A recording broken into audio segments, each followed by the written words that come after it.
Greetings, welcome to my channel. I beat at Sequential Geek. What is up? Thank you for returning. If you're a subscriber, if you're new to collecting, or you are a returning collector, I gotta tell you, these comics I'm about to show you, this is what you got to get. This is what it's all about. No, but seriously, these are some bomb-ass comics for any mainstream collector or indie. Some a little bit out of the box too. But these comics that I'm about to show are a great alternative to variant cover hype or random first appearances of somebody's parents or following some type of virtue signaling gimmick. So these comics are mainly timeless. They have great long-term value. So please take a look. I want to start doing a little in memory for a couple of champions. First of all, we got Chadwick Boseman. Today is August 28th, 2022. Chadwick Boseman passed away 2 years ago. Rest in peace. God bless. Even though he had played Jackie Robinson, he had played James Brown, he played Thurgood Marshall, his claim to fame became playing 2018's Black Panther. The Black Panther, although scripted originally by Stan Lee, I would say it was originally created by the man whose birthday it is today, August 28th, 105 years ago. Jack Kirby was born, the creator of Black Panther. I think it was, 1917, so Yakov Kurtzberg, born to Austrian immigrants, ended up becoming the king, Jack the King Kirby, the king of comics. This is a Tomorrow's publication. If you want to get your geek on about Jack Kirby, please check out, it's at TWOMORROWS, tomorrows.com. Kirby Continuum is another YouTube channel that I recommend. He does these videos that are to music that came out around the era of when the comics were published, appreciating the artwork, the published works of Jack Kirby. And he's got little notes that he puts on the side about what it was like purchasing Jack Kirby comics at the time. That channel is Kirby Continuum. Now there's a channel called Akira The Don MEANINGWAVE, and he did a video, a custom mix that he made called Jack Kirby New Gods MEANINGWAVE AMV. So I'm going to play a little bit of that. That's on my playlist. If you look at my channel, I've got a playlist called Sequential Tunes Vision, STV.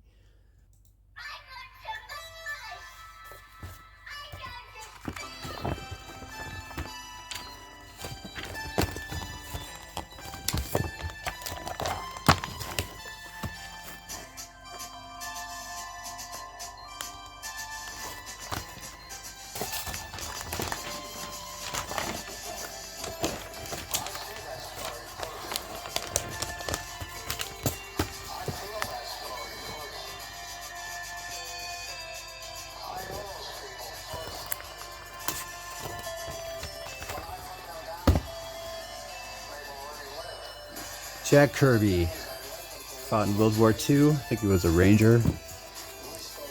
Speaking of fighting tyranny, 2016. By 2017, you had the actual book, a novel by the historian Timothy Snyder on tyranny, 20 lessons from the 20th century, how to fight authoritarianism.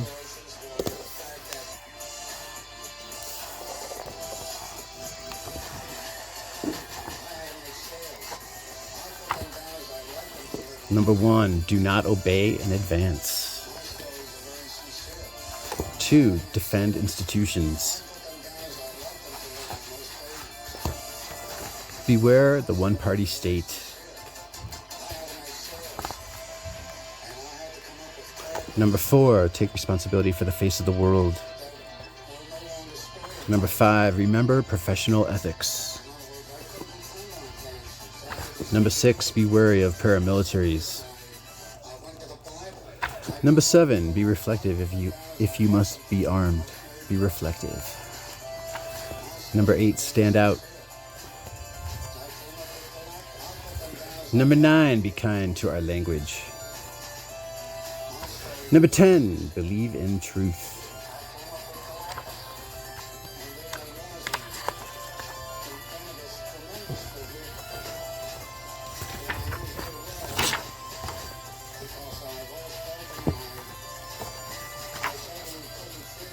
Yep, it happens. Always gotta lose pages. Investigate, and you will find those pages. And right here, since in the age of the internet, we are all publishers, each of us bears some private responsibility for the public sense of truth. Huh. Yeah. What was it Comic Tom said in his interview at Reggie Collect's channel? The proof is in the pudding. And it was on Sticky Goose's channel when he was calling out Nerdy Girl for cutting the line for Comic Tom. Comics with Bueller had to step in and leave a comment. And then when I hazed him for it, he had to continue. Because there was no proof. Sticky Goose didn't have a video of Comic Tom cutting the line. He had to continue criticizing the shit out of me. See, these are the channels that say collect what you want, don't let anyone tell you what to do, and then they tell you should only go with CGC. Or you've always got to break the slab and get it re-slabbed. Go with the variant covers. Oh, they're fucking bullshit. Make eye contact and small talk. Homeland Security will bust you for that. Practice corporeal politics. 14, establish a private life. Yeah, I'm getting sick of YouTube, if you can't tell. You know, that we need programmers to come up with a site. 15, contribute to good causes. Yeah, right there. We need programmers to come up with a site that'll have a search engine, I'm not joking, that will exclude shills, that will exclude the payola, the people that own the YouTube search results. Or they got to push some cover price top 10 lists to get on the good list, to be in good tidings with everybody that runs all the YouTube payola search results. It's too much. Too much shill. Too many people asking for money. Getting super chats. 17, listen for dangerous words. 18, be calm when the unthinkable arrives. Be a patriot. Be as courageous as you can. Yeah, Nora Krug, the artist. This is the graphic edition. It came out like 5 years later, 2017. You've got the original book that was a New York Times bestseller. And then this is the graphic edition. The Free Comic Book Day promo. Yeah, on tyranny, fight tyranny. Shout out to Jack Kirby. Speaking of fighting tyranny, look at the types of movies that Chadwick Boseman made. Moving forward now, some new comics that I've been getting. Here's the latest and greatest. I think there's only been like 12,000 copies of these because it's the Ashcan edition that was like just given to store owners, I think. Somebody let me know if that's incorrect. 12,000 copy print run. So Frank Miller presents. Frank Miller and Dan DiDio, the former co-publisher of DC. They got together and they're making this new comic book company. The first issues I think are coming out November 23rd. And this is the preview. The November 23rd books, you've got Ronin Book 2 and you got Ancient Enemies that's coming out. So Frank Miller wrote Ronin Book 2, but he only did the layouts. He didn't do the art. I think it's Philip Tan that did the art. Fact check me on that one. Ancient Enemies, this is just a Frank Miller drawing, but it's written by Dan DiDio. Don't know about his writing skills, I can't say, but it's not Frank Miller art. So we're not getting much Frank Miller art, and that's a concern for me, but let's wait till it comes out and check it out first before we say anything, right? Yeah, $12 for both of these together, including shipping. Also, some new comics, the local comic book shop, Vision Comics and Oddities. Shout out to 666. You know, I sent him this copy. This is like the Vision Comics and Oddities exclusive cover by one of the interior artists, and everybody autographed it. $10 for that one. But shout out to 666. You know, he was cool enough to show off the act of kindness that I sent him. I always say, like, the guy's got like this youthful enthusiasm. You know, he's always geeked about the first appearances, the key books. But it's not bullshit. He backs it up with some smarts. For example, look at the research vid that he does. It's called his rabbit hole vid on the Darkhold. And that's it. Nothing more left to be said, because it's definitely a standout type of effort that this guy's providing to people, to comic book collectors on YouTube, because he's not only providing 411, the history of the Darkhold, but he's showing off comics that he has that coincide with some of these key books. So just that video alone that 666 does in the Darkhold was pretty dope. But he did show off the AOK I gave him. One of them was this Vision Comics and Oddities Summer Special. Chris Lanham, the owner of Vision Comics and Oddities, the comic book shop, decided he wanted to do a comic book. This is the fifth one for the first Vision Comics. Then one might say Halloween or summer, whatever, Valentine's Day. And then they're going to upgrade the format and call it Vision Comics Presents. So this fifth one is the last one of this initial installment. And you see Canales. He's the main organizer behind it, even though Chris Lanham's the main publisher. That's his shop. And yeah, Matt Gonzalez.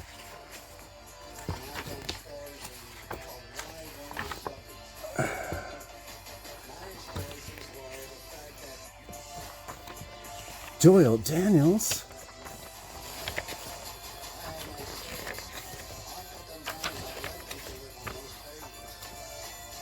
Jose Salcedo. Tricky Tracy Drake.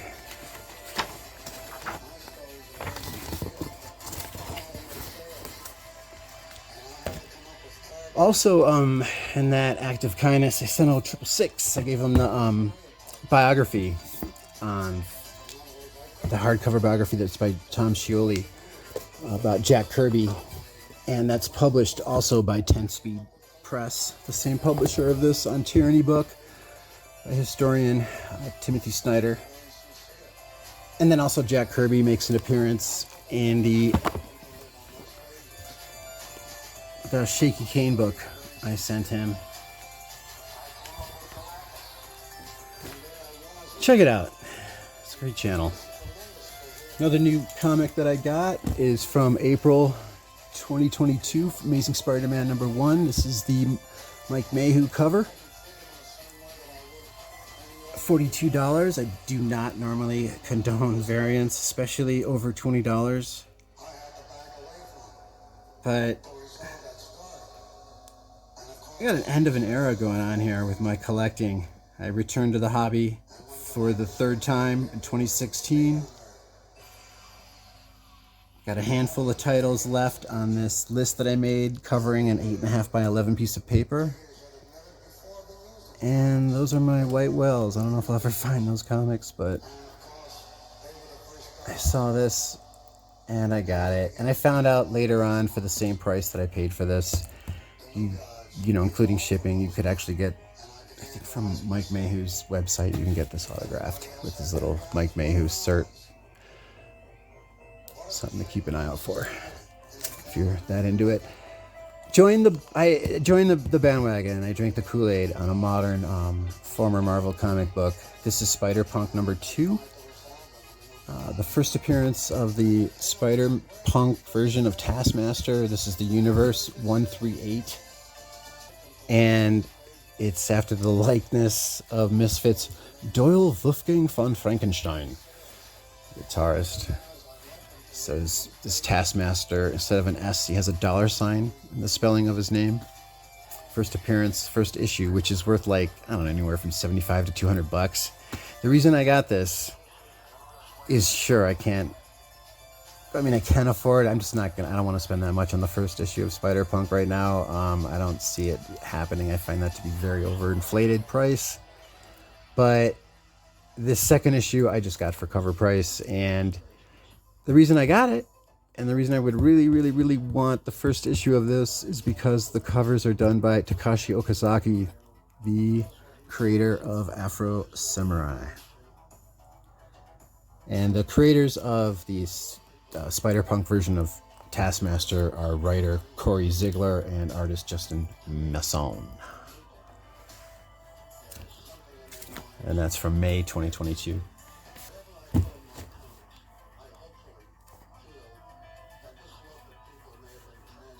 So I now have a full run of Miracleman comics.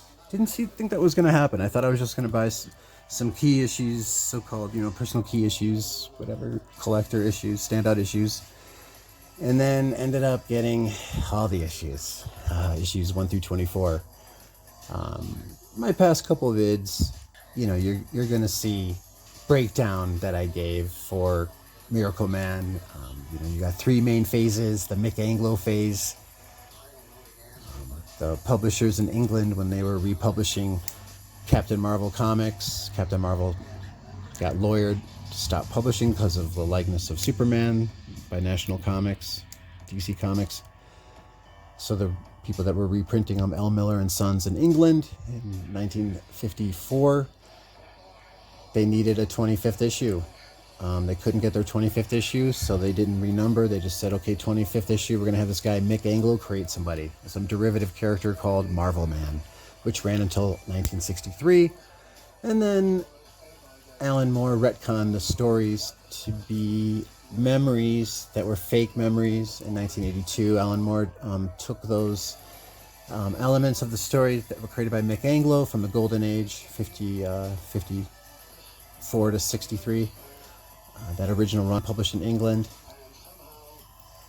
Now, those stories became just false memories, according to Alan Moore, except for, I think, like the last story, which was an effort that the British government made to destroy this project that they had. So they created this guy, Marvelman, because that was the original name, Marvelman. When Mick Anglo needed to create a comic book to cover for the issues of Captain Marvel, they just created Marvelman. Alan Moore continued 20 years later when the series ended in 1963. So yeah, 1982, about 20 years later, through the Wire magazine anthology, we got this retcon version of Marvelman. So the issues that were printed in Wire magazine, the first 21 issues, part of that anthology, were reprinted in Miracleman. The first 6 issues of Miracleman reprinted the Warrior magazine contributions that were done by Alan Moore. The Marvelman stories by Alan Moore. They just changed the name to Miracleman. Issue 7 is the first issue to have full-on new stories. New stories from 1985, continuing from his run from Warrior magazine when it was called Marvelman. So Alan Moore did a new story in issue 6, just one story.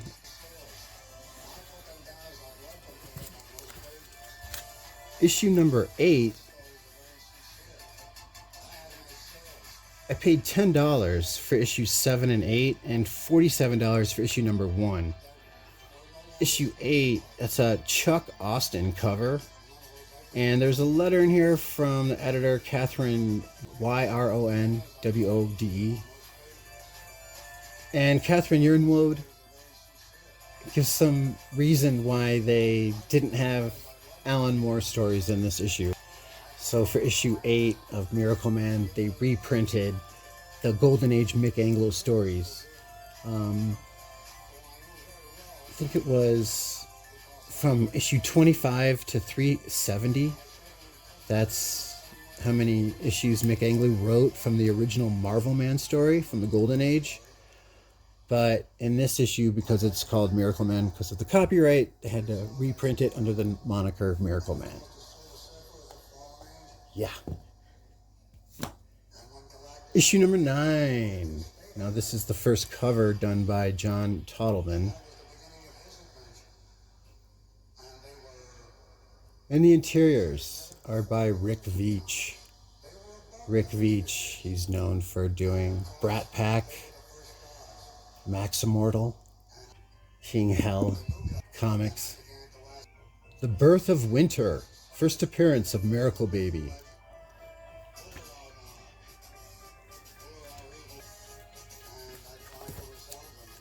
These are really hard to get. $16 for issue 13, $40 for issue 14. So now, as of issue 10, that is when Alan Moore collaborates with John Tottleman to finish his run writing Miracleman up until issue 16. Neil Gaiman takes over in issue 17 until Eclipse Comics goes out of business in 1993 with issue 24. Once again, people are like, where's my 25th issue?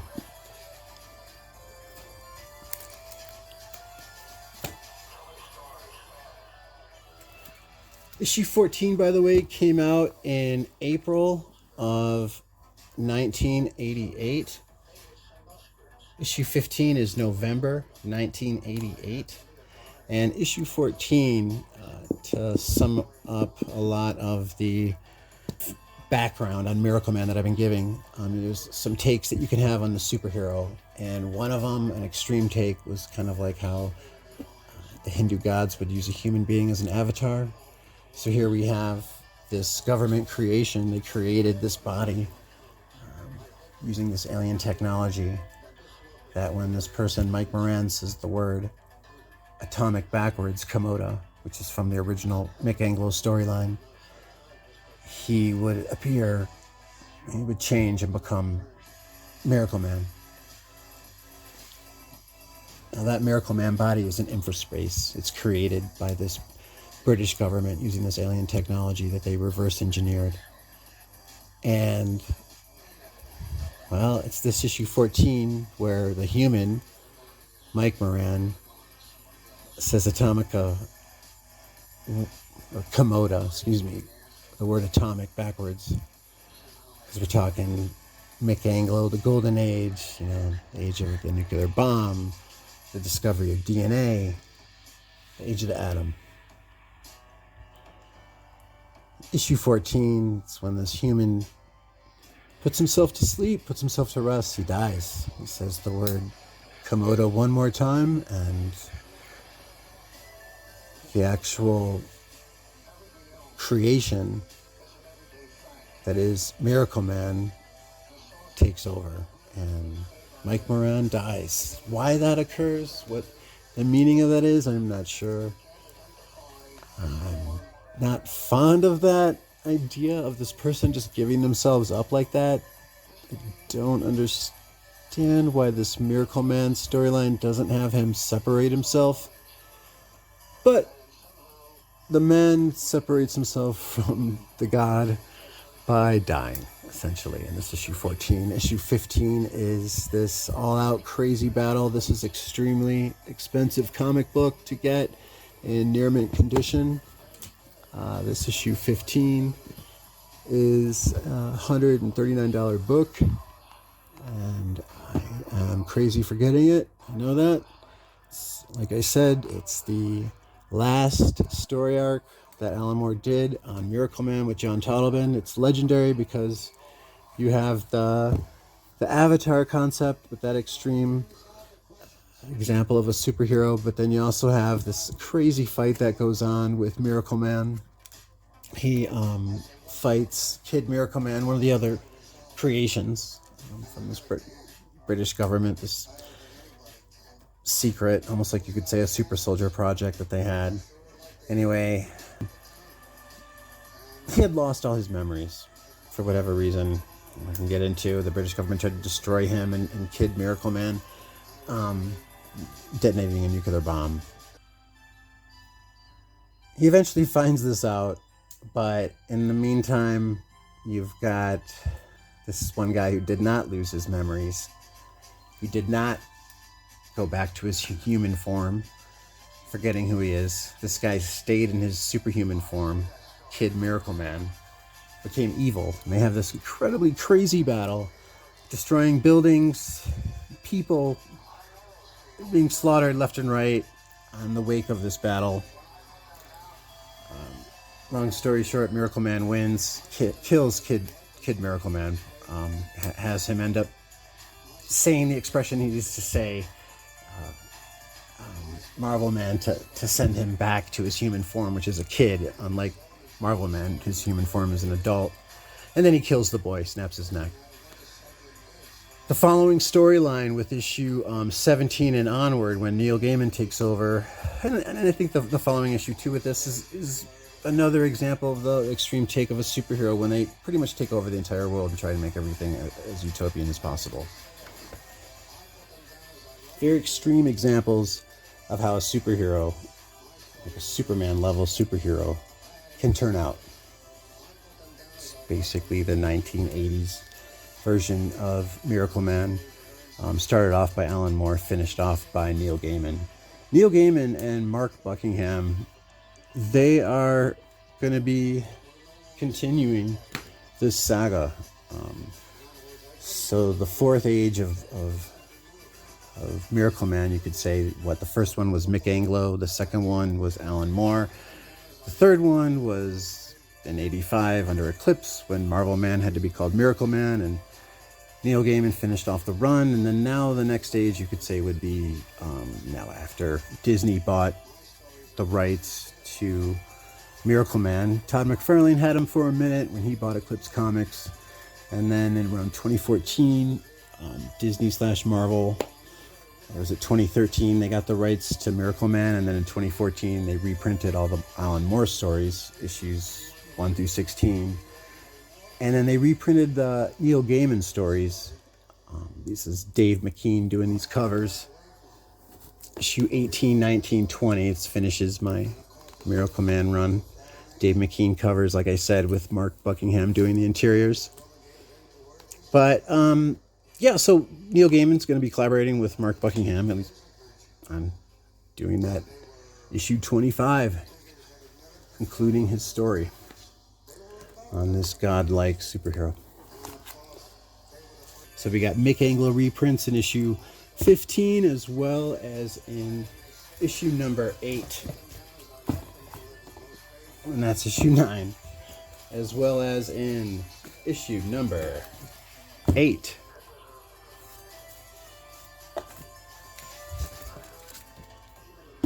Mr. Natural. These are some in-store buys now at that comic book shop, Fishy Comics and Oddities, as a matter of fact, from last week. So there's, as far as I know, there's 3 printings of this. It's a 50 cents cover price. I got this for $12. Some Robert Crumb goodness. What do we got here? Copyright 1970. So as far as I understand, this is the first printing.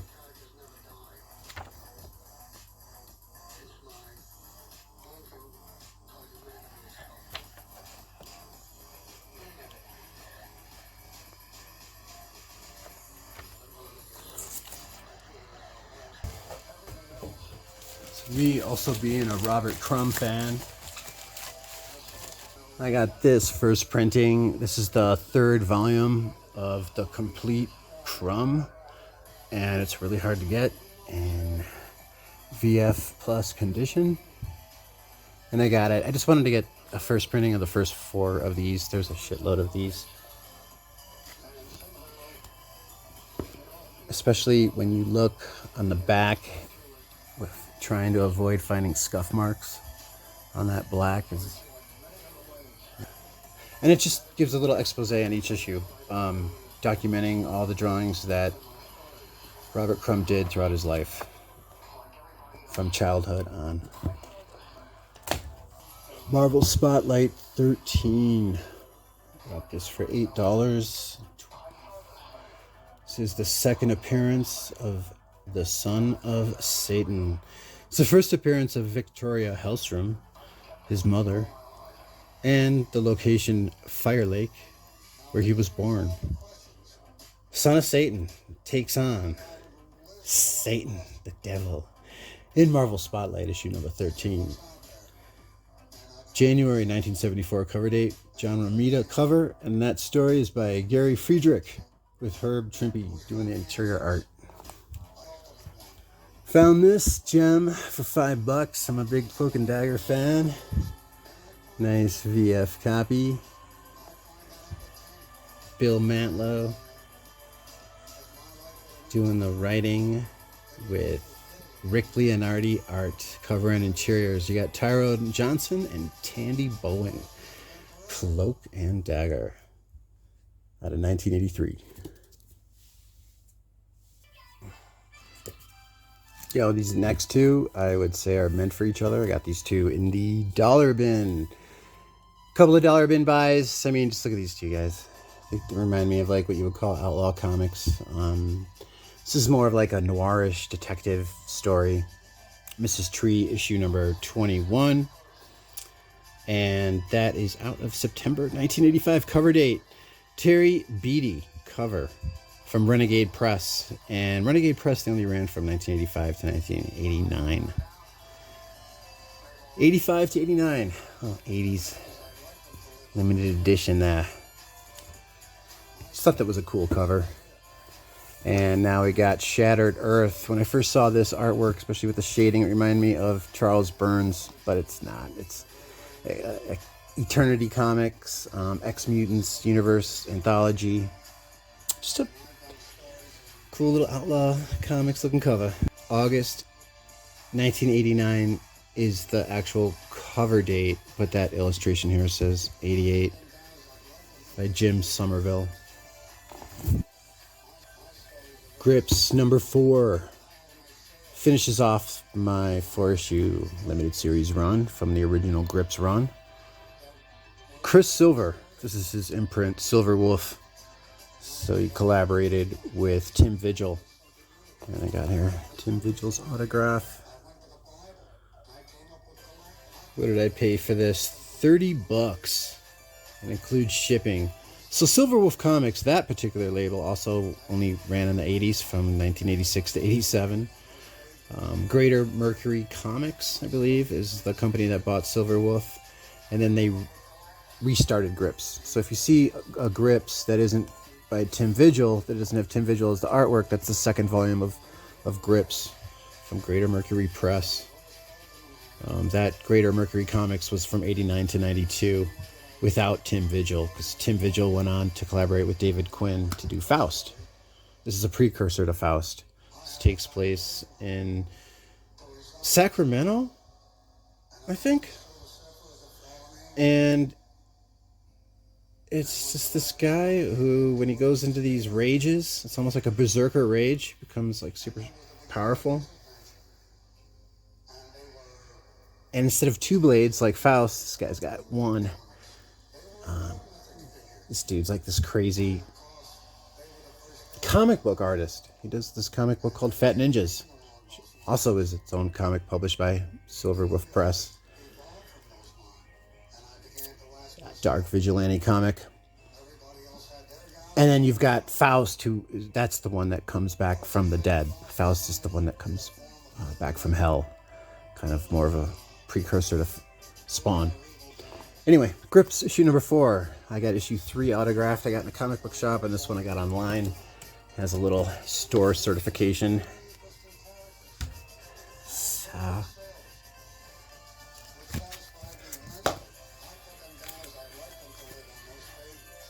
Larry Hama is the writer here of Planet of Vampires. With Pat Broderick doing the art. Atlas Seaboard comic book. And now this cover was actually done by Neil Adams.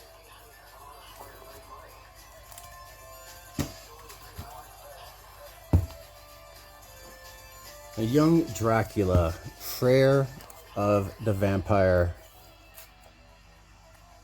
Issue 1, and this is the last issue right here. Issue number 5 from Boneyard Press.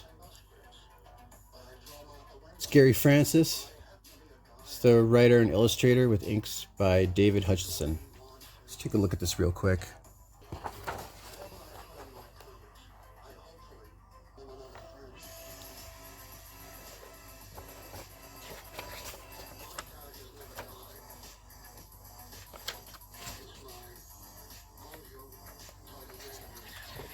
Wow. I'm digging it.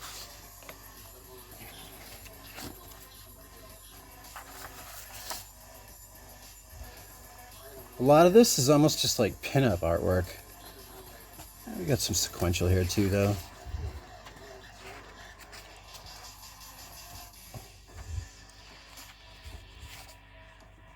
Cool. I like vampire comics, and I'm psyched I got this indie lowbrow buy here.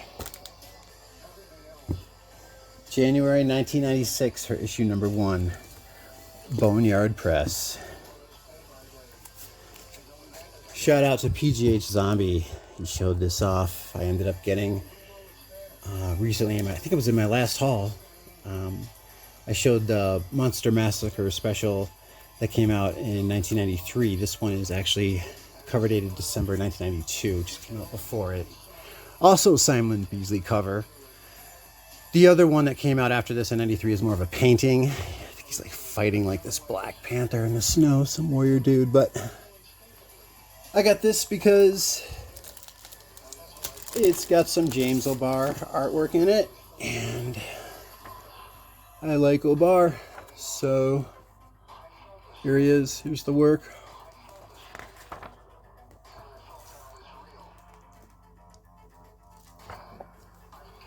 Volume 1. Issue 11 and issue 16. Got this 11 for $9 and issue 16 for $4. So that issue 11 is July, August 1974, and issue 16 on the right is May 1975 cover date. And this first volume ran for 24 issues. They came out every other month from 1972 to 1976. Now that came out a year after Swamp Thing's first appearance, House of Secrets number 92. It's a Nestor Redondo cover right here on the right. David Michelini's story. And then it's Len Wein's story, initially here on the co-creator of Swamp Thing. Created Swamp Thing with Bernie Wrightson doing the art on House of Secrets 92. So Swamp Thing, this started a year after House of Secrets 92, 72 to 76. And then you had Saga of Swamp Thing. The Saga of Swamp Thing, I think that started around like 82. And Saga of Swamp Thing ran for 38 issues. See if I got any issues from that. Here's issue number 33. I got that in a newsstand. How much did I pay for that? $14. And that's a House of Secrets homage by John Toddleben. Cover date February of 85, yeah. Alan Moore taken over Swamp Thing by now. And next story, I got this one because it's the House of Secrets homage, and this is a 95-cent cover price, Canadian edition for issue 34. Alan Moore's story with Stephen Bissett interiors. Yeah, I believe it's Abby is her name. Finally checked. And because he's this plant creature, they can't have sex as humans, so he has this type of like mushroom or herb. Picks it off his body, they consume it, and it is this psychedelic that allows them to merge consciousness. gain some form of intimacy that way. I don't know, I just really dig that concept in a comic book, especially from DC, that's known for superhero comics. And I'm also glad I got the Canadian edition of this because it's People in Embrace. I really dig covers, not all of them, but there's a lot of covers that I pointed out in the past about people in embrace, people showing their love for each other expressed in some form of passionate embrace, usually a kiss. But in this particular instance, this painting by John Toddleman, I just think it's fantastic. So what did I pay for this? Swamp Thing issue number 34. Swamp Thing issue 34, $45, because that is the Canadian edition. The Canadian printing, 95 cents.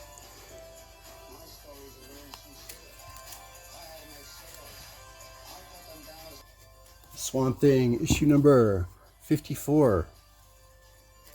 Cover date November 1986. Steve Bissette cover. These are also Steve Bissette covers. If you look at the past Swamp Thing issues that I've shown off, there were some gaps in those runs because I didn't have money at the time to buy all the Swamp Thing comics that I wanted. So you had the original Swamp Thing volume, which is like, you know, these issues that are from 72 to 76, then Saga of the Swamp Thing from the mid 80s, from 1 to 38. And then in issue 39, it switched back over to just Swamp Thing and lasted until issue 171. Don't you know? So yeah, those are 3 Stephen Bissette covers. All the stories are still written by Alan Moore. And that's November, January, and February. 1986, and these 2 from 87. All right. Got this one strictly as a cover by Swamp Thing, issue number 89. You've got the original Swamp Thing story that ran for 24 issues from 1972 to 76. And then in the mid-80s, you had Saga of the Swamp Thing that ran from 1 to 38. And then they renamed it to just Swamp Thing from 39 till its end to issue 171 when it ended in 1996. A little piece of information for you. Issue 90. Cover by John Toddleman. This is actually also by John Toddleman. That particular cover. Same with issue 91. January 1990 is the cover date for issue 91.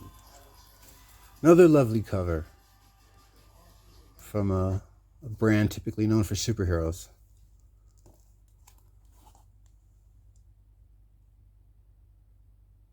Very nice. Another People in Embrace cover, in a sense, but just people enjoying life. Dig this cover, issue number 100. Doug Wheeler still doing the writing, but it is Kelly Jones doing the interior artwork. And to wrap up my Swamp Thing buys, you know, I had shown the Quest for the Elementals, the first part, that particular story arc under Swamp Thing. And this is the last 2 issues of that story arc. Artwork by Ian Miller.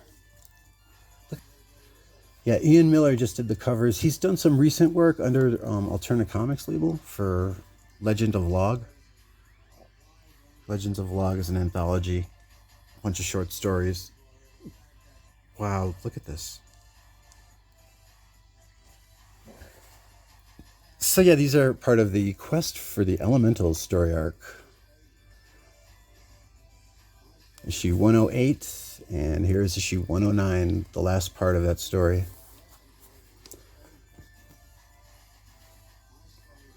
Still by Doug Wheeler.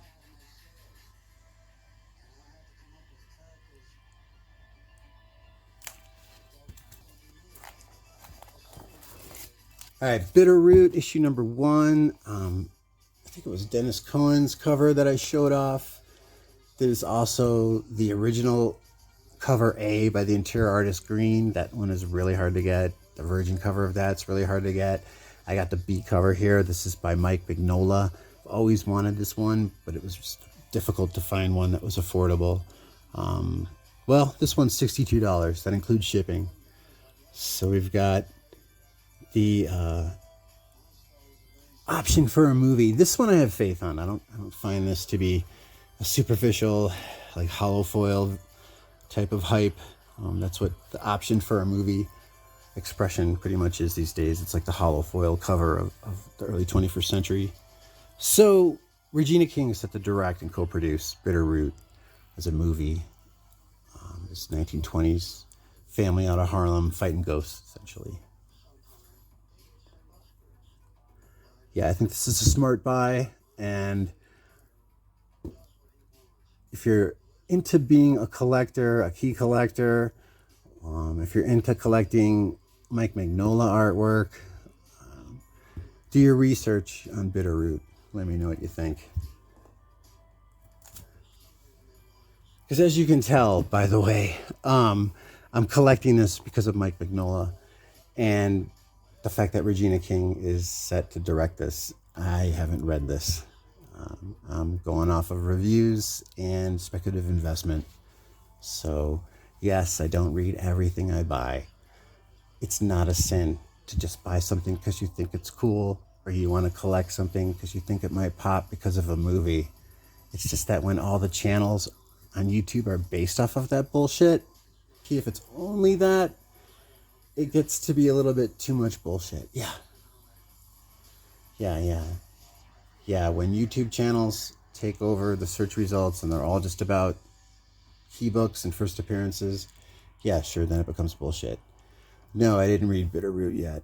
Do I want to? I'd love to. I love the concept behind it, but I don't know much about it. I just spent $62 on a total speculative investment. I'm still satisfied because I don't, like I said, I don't find this to be an option for the movie gimmick. I find this, especially with Regina King attached to it, to be, it's going to be a successful launch.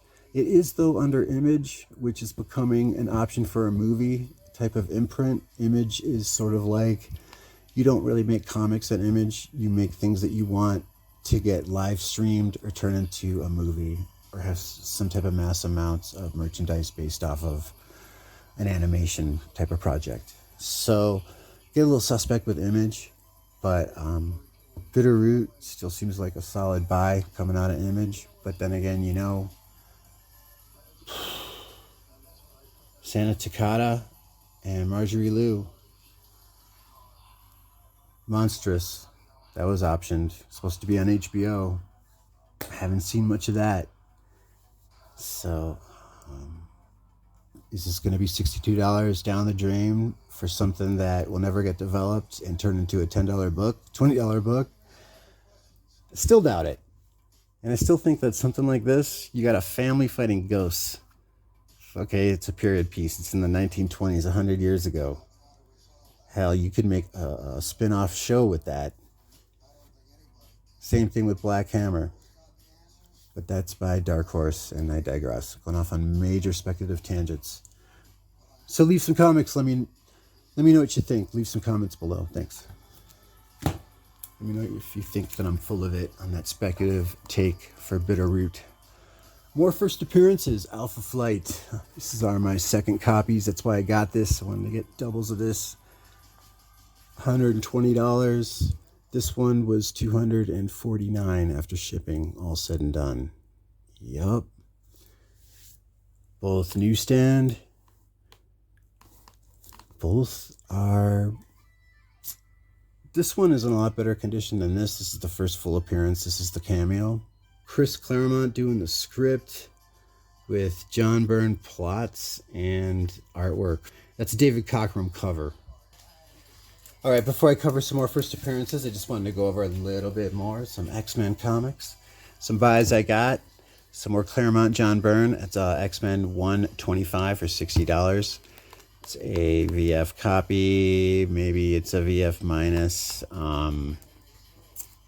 Really nice high-grade copy of issue 211 in newsstand. Chris Claremont. 210 is the beginning of the Marauders invasion. The Morlocks, I think that was led by, it's all Mastermind by Mr. Sinister is the mastermind behind that.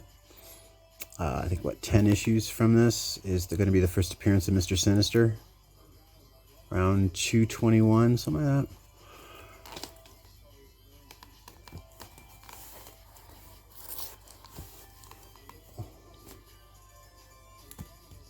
Issue 239. I think this is the first cover appearance of Mr. Sinister.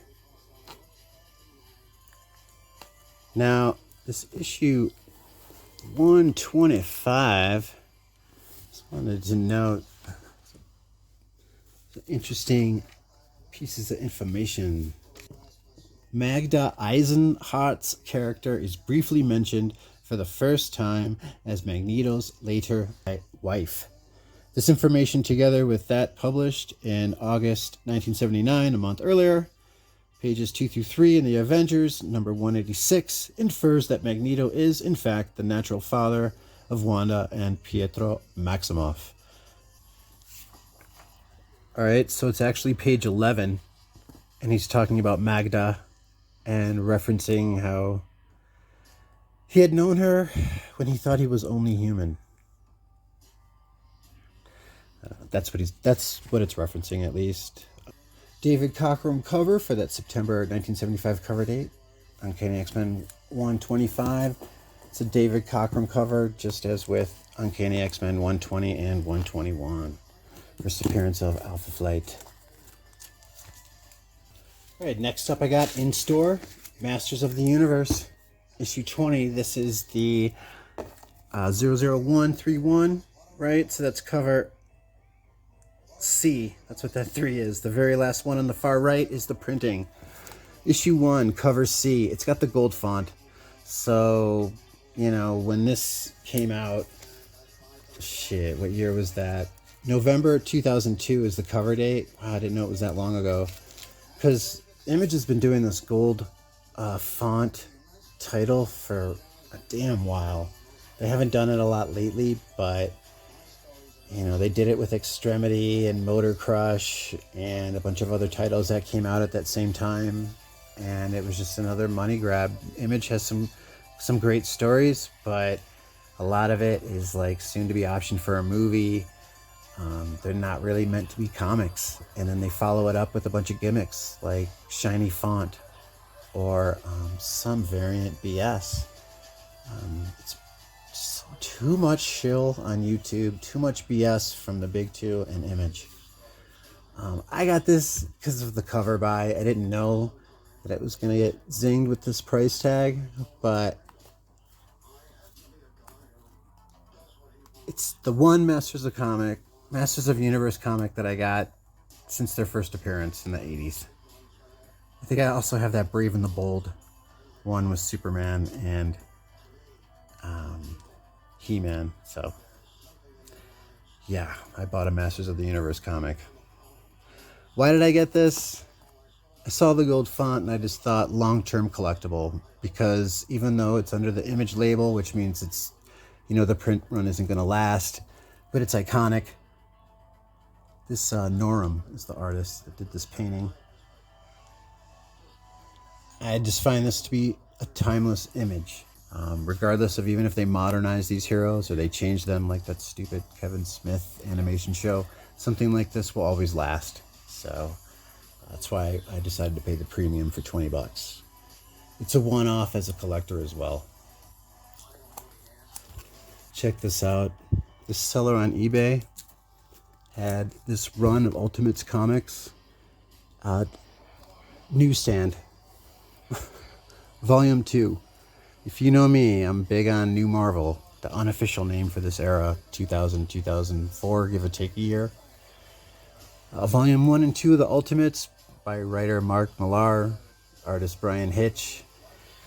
And it's a lot of this stuff that was used as templates for the entertainment that we all enjoy today, so it's super significant. For example, the second issue of the first volume was their unauthorized use of Nick Fury in the likeness of Samuel Jackson. That was the first time they used Samuel Jackson's likeness. And just their modernization. In interviews, they said that they would take the look of sports materials, sports outfits mixed with military gear, military outfits for their look, to modernize them. So here's issues 2 and 3, newsstand. All said and done, it came out to about $4 each. This is the issue that is the precursor to Lindelof's Ultimate Wolverine versus Hulk. The one where it took like about 3 years between one of the issues to be printed. It's written by the co-creator of Lost. It's a limited series. It was like 5 or 6 issues. Yeah, in the Ultimate Universe. I think it has the first appearance of Ultimate She-Hulk. There's a motion comic version of that story. It's okay. You can get it at WCO.tv. WatchCartoonsOnline.tv. So yeah, they nuke Bruce Banner. He's not as the Hulk in the story. He's at Bruce Banner. They got him off on some aircraft carrier. Here he is in containment, looking at the reflection of the TV footage of when he was fighting the Avengers in Manhattan in the first volume. It was all a trick done by Loki, of course. So they put him on an aircraft carrier or some type of ship in the middle of the ocean, launch a nuclear bomb. The next time he shows up is in that Lindelof story. I think it's Leno Francis Yu doing the art. Issue 4 actually got doubles of. So also with these comics, these newsstand versions of Ultimates Volume 2, all I need now is 2, 8, and 13 for Volume 2, and then I'll have doubles of newsstand.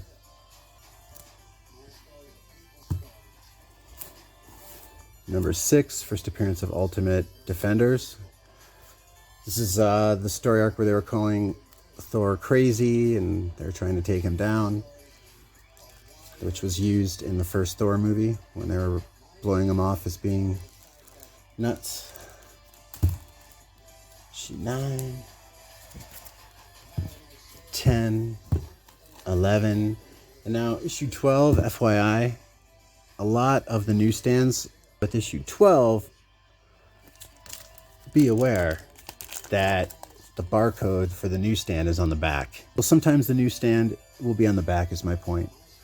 So when you see issue 12 online, it helps to send the seller a message to ask them if it's newsstand or not, or for a picture of the back of the comic, essentially. Don't have issue 13 in newsstand.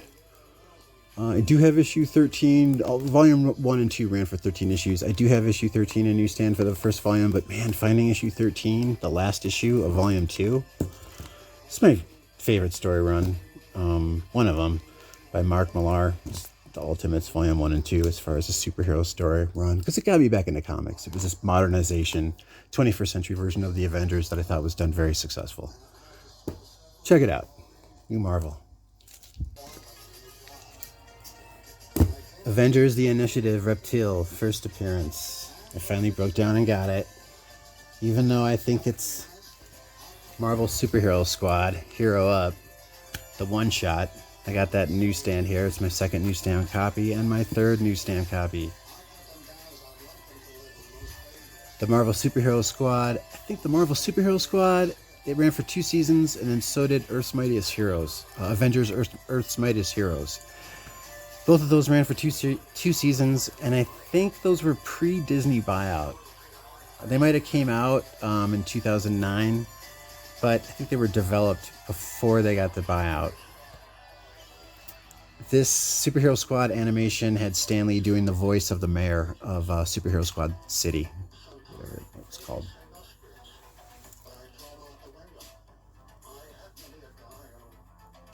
So these two comics came out the same month, and the big deal is that Reptile first appeared in the web comic that was at this website right here, marvelkids.com.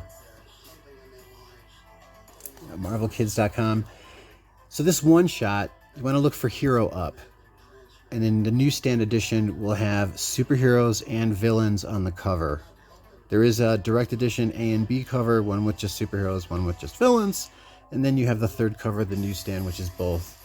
Newsstand obviously is the rare one to get. I think it was like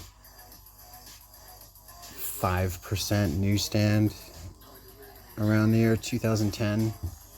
2.5% newsstand, something like that.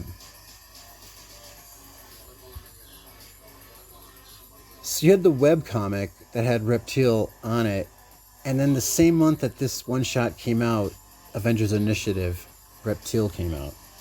But sure, the Marvel 616 first appearance is there on the left. They both came out March 2009. That's March 2009, not March 2008.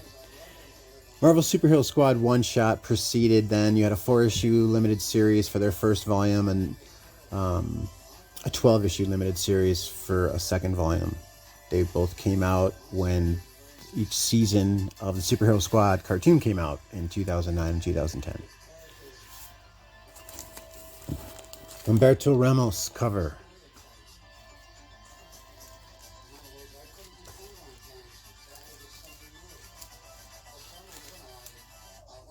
Reptile. The reason I'd pay a premium for Reptile, by the way, I think this is Joe Quesada's baby, unofficially, in my opinion. But it's a Latino superhero. He is part of Joe Quesada's regime when Joe Quesada was trying to help Marvel expand into entertainment, like with the cartoons, Superhero Squad and Avengers, Earth's Mightiest Heroes. Of which he also, I think, influenced the music, the theme song for both of those shows. There's like a punk rock tune to it.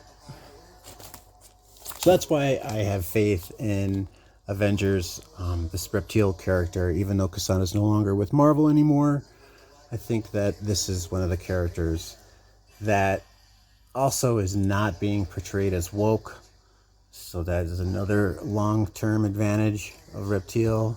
That's another reason why they would want to use him too, because he hasn't been tainted by all of that virtue signaling because of his race and so forth. So that's another sign of hope for Reptile being used in the near future too. Another first appearance. This one's a reprint though. Action Comics #1. This is from 1998. I got this for $25 total, including shipping.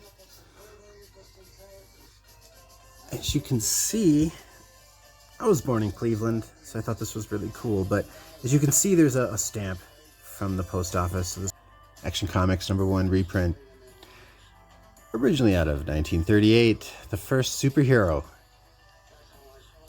This is from 1998. This is issued with a stamp, first edition, September 1998. And it's got this is an actual United States postal stamp right there. And I just wanted to get this sealed, still with the plastic on it. Superman collectible, because I collect reprints of Action Comics 1. Now, do I think some people like ETA Nick say reprints are a joke as far as an investment goes, because you never see anybody seeking after reprints. But I think also for the first time in history, we've got an unprecedented number of people that are aware of all these movies and entertainment worldwide. You know, for the first time in history recently, you know, definitely the past 20 years, you can say that you read comics, definitely the past 10 years, and have it not be something taboo. So when the smoke clears after all the movies and everything, the hype dies down in 10, 15 years, there'll be a whole new customer base, a whole new broadened demographic. Now, I think reprints would be sought after, considering first appearances would be out of their price range. But let me know your opinion on that.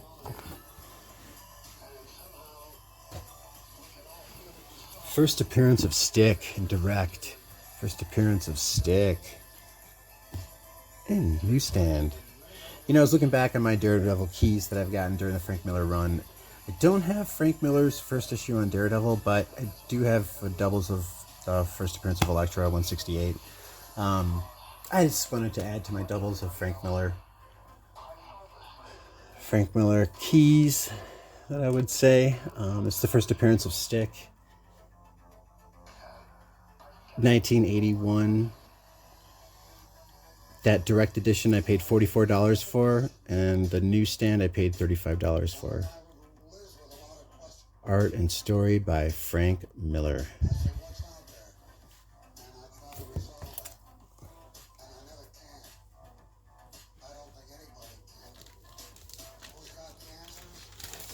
Yo, shout out to Kev's Collectible. Please check out that YouTube channel, Kev's Collectibles. Kev, man, I had shown this issue once, and then I had shown all 4 issues of this limited series. This is like one of the first Darksaber appearances. At least it is within Dark Horse Comics. I know that there have been some one-shots, some one-off printings that did have the Darksaber in it, but as far as I understand, I think this is the first appearance of Darksaber in Dark Horse Comics. It is a key Darth Maul book as well, but this 4-issue limited series I had shown off. My channel, Kev's Collectibles, left me a comment. He was like, wait, you already showed off issue 2, and then now you're showing it as part of that 4-issue limited series? Wow, so you got 2 copies? And I was like, no, man, I don't. That I had just redisplayed issue 2 to show that I had the full set of the 4 issues run. And so now this is my second copy. This is my second copy of issue 2 of Star Wars Darth Maul, son of Dathomir.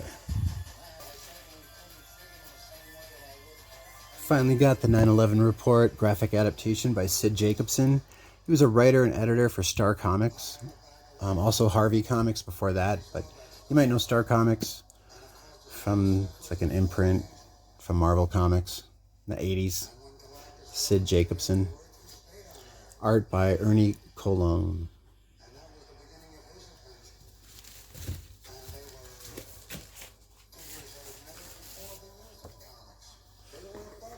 The Torture Report.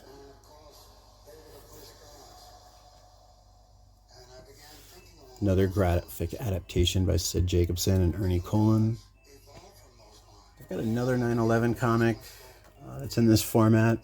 These are the only 2 that I was interested in as far as 9/11 comics go. And then there is the Artists Respond trade paperback. It's 3 issues. I think the first issue is Dark Horse. The second one's printed by DC, and this other one is by Alternative Comics and covered by Frank Cho. This is the 3rd and final volume of the Artists Respond set of trade paperbacks.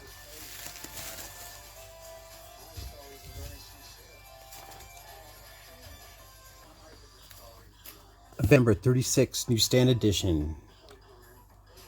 Oh yeah.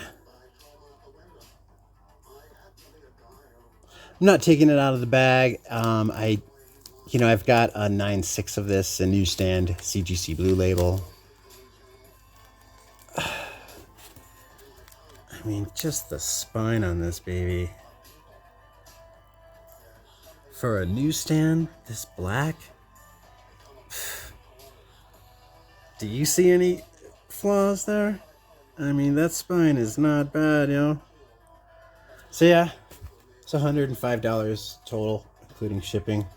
Dropping bank on my 911 Tribute Comics.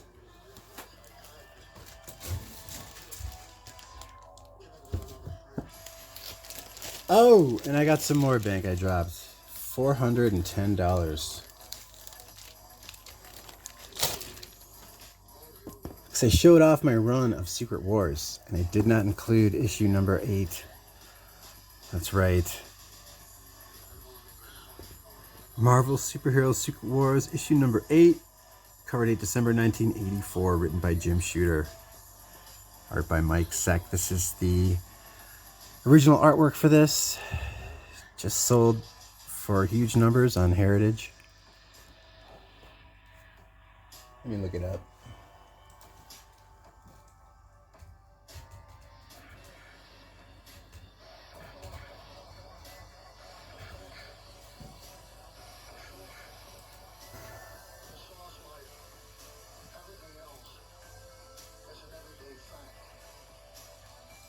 $3.36 million was the original artwork for the image inside here that displays Spider-Man first time wearing the symbiote, first time wearing the black costume.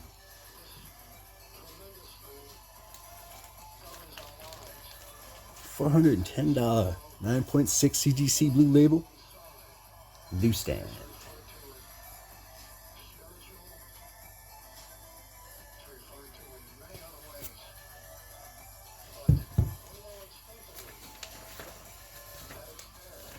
And yet again, I've got some more cover appearances. And one more first appearance. This one is a shout out to Mr. Fred Hall Direct Edition. That's right. Awesome channel, covers figures, comics, magazines, as well as cooking. Oh yeah, that's right. You will feel your stomach growl, rumble, just watching the first 10 seconds of some of this guy's vids. Mr. Fred Hall Direct Edition, I got a question for you, man. Got a question for you. You know how Mr. Rigor Morris has got all those herbs and sauces put on display, was sitting on top of his fridge or something, some counter? I think you might need that. You know why? Because eat your heart out. Eat your heart out? Oh, yeah. Woo! Fellow fan of Alien and Predator comic book appearances. I mean, this guy's probably got all the Alien and Predator figures, but right here, we got ourselves the first comic book on the New York Times #1 bestseller list for months at a time. That's right. Aliens, the illustrated story. Not part of the Dark Horse canon, but it is the first appearance of Alien and Ripley, Sigourney Weaver's character, based off of the 1979 movie. This is Heavy Metals magazine. First comic book on the New York Times bestseller list. 64-page movie adaptation for $150 and near mint. That is correct, ladies and gentlemen. Still written by Archie Goodwin, though, with Walter Simonson art. Thank you, Heavy Metal. I've been looking for a near mint copy of this for years, and it ain't gonna happen. I'm not taking this out of the bag. Same thing with that all slick black Amazing Spider-Man 36 9/11 tribute. Yeah, no, not taking this out of the bag right now, but I am gonna gloat and brag that I can't believe I found this. Wow. So yeah, did you like that question? Eat your heart out. No, man, much love. Appreciate your channel.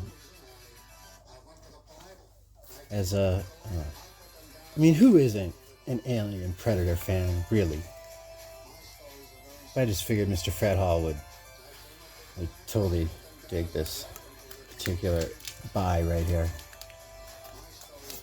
Once again, not part of the Dark Horse canon, but nonetheless, this is a serious collectible buy that I would suggest you consider the next time you want to spend money on a few variant covers.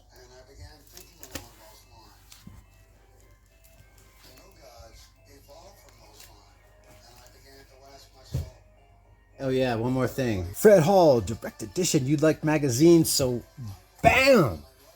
How you like that? Now I had to get this. Deadly Hands of Kung Fu. Special selection on David Carradine. Just the yellow and the lack of flaws on the spines and corners. That yellow popping And then the comparison to David Carradine. I don't know. For me, the bug just it bit me, and I had to respond. I couldn't resist. I'd seen this at the comic book shop, and I knew that with the Labor Day 50% off deal coming up, somebody's going to grab this. But I did buy it for $40. I don't typically buy magazines. I don't collect Deadly Hands of Kung Fu. I'm not a big Shang-Chi fan, but the yellow popped, and the quality of this with the David Carradine comparison, it just called to me. Issue number 4. September cover date.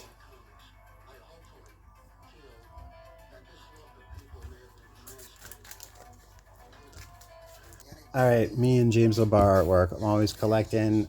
Decided to get a 3rd copy of this Young Animals imprint of Doom Patrol issue 8. This is the B cover by James O'Barr.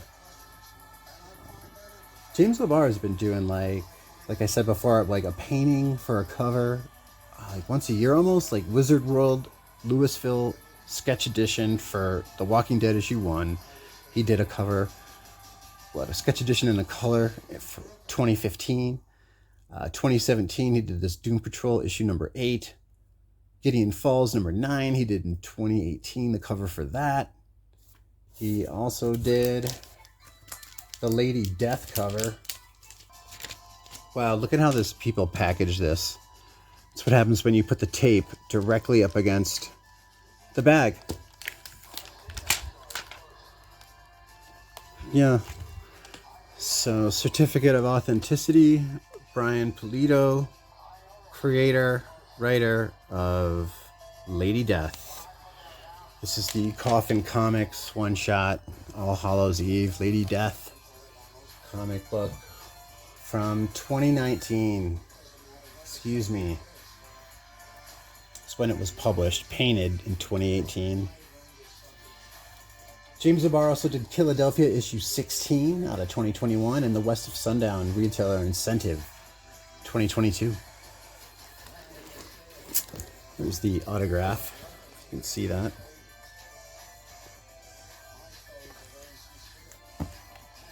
You know, I was psyched for this, and then when I looked up information on Brian Pulido and I saw how he is on Comic Tom often, kind of makes me think of him now as a whore.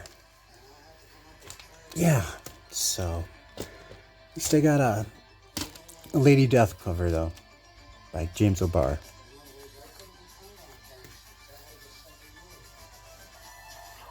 This is a limited edition hardcover from Easton Press, Easton, Easton Press, leather-bound edition.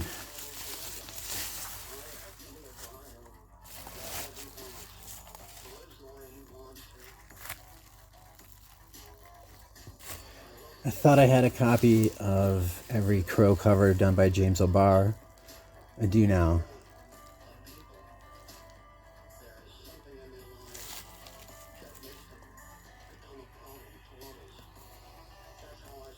Wow.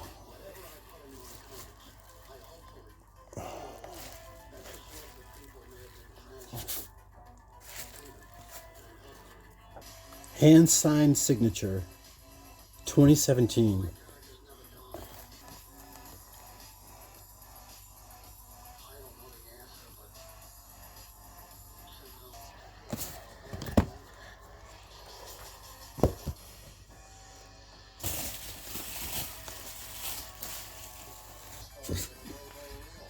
All right, I'm going to end this haul with these stickers that I got in the mail.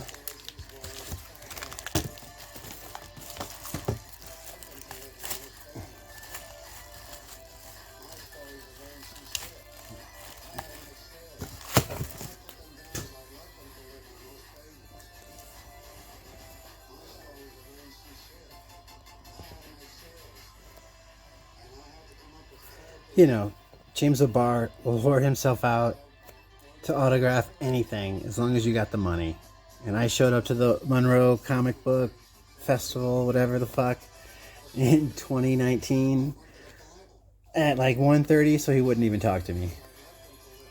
It's a story I mentioned how I went over to Tim Vigil's table, 2 tables down. He was like, yeah, well, Bar's so lazy. And then he drew a female version of the Crow for me.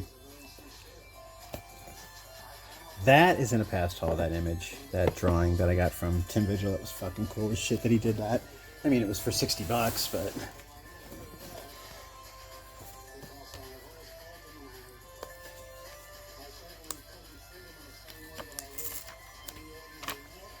figure in the movie he was a musician. I got the guitar right here. I want to use one of these. I'll use it over this guy.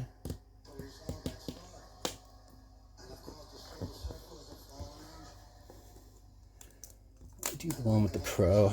Here. Do the one with the guitar. I know in the original comic he was not a musician. James O'Barr wanted him to be just a regular mechanic. In my playlist, I think it's documentaries, but the playlist that I have that is for news and book reviews / promos and opinions, it's kind of like a miscellaneous playlist. But I mentioned that just because actually, so it's Brandon Bruce Lee 1965 is the name of the YouTube channel. And if you watch The Crow, the movie, you can get the James O'Barr commentary from that channel. It's a 1 hour, 47 minute of James O'Barr watching The Crow. You can only hear him. It's just the audio. And it's him doing his DVD commentary on the movie. It's called The Crow, James O'Barr commentary.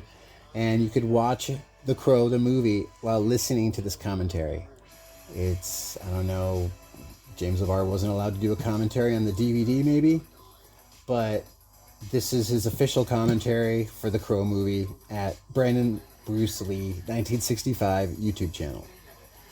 And that's all I got. I hope that information there on the Crow helps. I hope all this info I threw down will help you find some alternatives to variant cover hype, to the shills that make up the majority of the YouTube search results, to all the chumps that are pushing all the fucking gimmicks and telling you that you have to get CGC and don't buy CBCS or PGX and all this other bullshit. This hobby is too young. The grading system is too new. The economies of scale are too fucking out of whack and uneven for any of their commentary on CGC and variant covers and all that to have any fucking meaning. What you need to do is, there's a channel called Comic Book Investments. That guy's got some wise advice. He doesn't shill. He doesn't look for super chats. Comic Book Investments, I like that channel. You know, getting some level-headed shopping advice, some level-headed speculative feedback is really hard to come by on YouTube. And most of the stuff on Instagram is just images, or it's just people showing quick videos without talking. So there's really no outlet on communication. There's really no outlet to help people meet each other throughout the internet, like-minded people, or just to try and meet new types of collectors, to go beyond the shill, to go beyond super chats, to go beyond Patreon page, to go beyond people promoting their whatnot, to go beyond handouts, to go beyond somebody's channel trying to push their merchandise. It's such fucking bullshit. I can't believe people are actually trying to make YouTube to be a side hustle. Fuck. Get a clue. Get a fucking clue. So that's all I got to say. This is my haul, y'all. Thanks for swinging by. Welcome back, old collectors. Welcome, new collectors. And yeah, that's my haul 69, part 6. Peace.